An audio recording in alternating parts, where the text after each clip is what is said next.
مرحبا بك في القرن 21، حيث الحرام مجاني والحلال مكلف، حيث وصول البيتزا أسرع من وصول الإسعاف والأمن،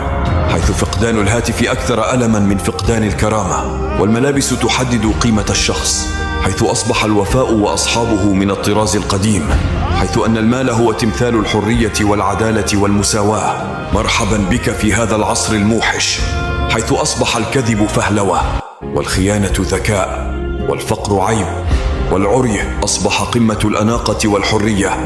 والتحشم قمة التخلف، والجمال هو عامل الجذب الأول، وكسر الخاطر أصبح صراحة، وجبر الخواطر أصبح طيبة وهبل، والمال يجبر الناس على احترامك حتى لو كان مالا حراما، والمبادئ والقيم قمة التخلف والتأخر. أهلا بك في قمة الزيف، وفي أسوأ عصر من عصور البشرية.